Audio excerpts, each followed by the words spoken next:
आखिरकार उस राज से पर्दा उठ गया जिस पर 10 दिनों से भवनाथपुर विधानसभा की टिकी थी निगाहें।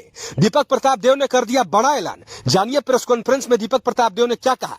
पिछले 10 दिनों से सोशल मीडिया पर लगातार चल रहे खुलेंगे राज और बहुत से राज खुलने बाकी है जैसे पोस्टों ने पूरे भवनाथपुर विधानसभा में राजनीतिक हलचल मचा दी थी। हर किसी की जुबान पर एक ही सवाल था, आखिर दीपक प्रताप देव कौन सा राज खोलने वाले हैं। शुक्रवार को आयोजित प्रेस कॉन्फ्रेंस में आखिरकार उस सियासी राज से पर्दा उठ गया जिसका इंतजार पूरा विधानसभा क्षेत्र कर रहा था।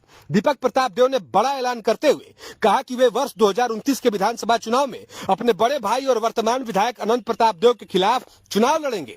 प्रेस कॉन्फ्रेंस में दीपक प्रताप देव ने 2024 के विधानसभा चुनाव का जिक्र करते हुए दावा किया कि उन्होंने गांव-गांव जाकर लोगों को झारखंड मुक्ति मोर्चा और अनंत प्रताप देव के साथ जोड़ने का काम किया। उनके अनुसार युवाओं और कार्यकर्ताओं की मेहनत का ही परिणाम था कि पार्टी को जीत मिली। हालांकि उन्होंने आरोप लगाया कि चुनाव जीतने के बाद जनता और खासकर युवाओं की उम्मीदों पर खरा नहीं उतर पाए।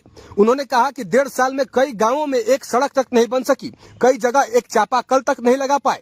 उनका यह भी आरोप था कि जब उनके समर्थक अपनी समस्याएं लेकर विधायक के पास पहुंचे तो उन्होंने यह कहकर अनदेखा किया कि ये दीपक जी के आदमी हैं, ये ताहिर अंसारी के आदमी हैं। दीपक प्रताप देव ने कहा कि इन परिस्थितियों को देखते हुए उन्होंने अपने आवास पर कार्यकर्ताओं की बैठक बुलाई और उन्होंने स्पष्ट रूप से कहा कि जब विधायक उनकी आवाज और उनकी कार्यकर्ताओं को महत्व नहीं दे रहे हैं तो अब सभी कार्यकर्ता 2029 के विधानसभा चुनाव के लिए तैयार हो जाए। उन्होंने कहा कि उनकी लड़ाई किसी व्यक्ति से नहीं बल्कि विचारधारा की है। उन्होंने साफ शब्दों में ऐलान किया कि वे पहले भी झारखंड मुक्ति मोर्चा के साथ थे, आज भी हैं और आगे भी मुख्यमंत्री हेमंत सोरेन के नेतृत्व में झारखंड मुक्ति मोर्चा के साथ ही रहेंगे। उन्होंने कहा कि वे पार्टी के सिंबल पर चुनाव लड़ेंगे और युवाओं तथा कार्यकर्ताओं को साथ लेकर भवनाथपुर विधानसभा के विकास के लिए संघर्ष करेंगे। दीपक प्रताप देव ने यह भी स्पष्ट किया कि परिसीमन के बाद उनके बड़े भाई जिस विधानसभा सीट से चुनाव लड़ेंगे वे भी उसी सीट से चुनाव मैदान में उतरेंगे, परिणाम चाहे जो भी हो। दीपक प्रताप देव की इस घोषणा के बाद भवनाथपुर विधानसभा की राजनीति में चर्चाओं का दौर तेज हो गया है। अब सबकी निगाहें इस बात पर हैं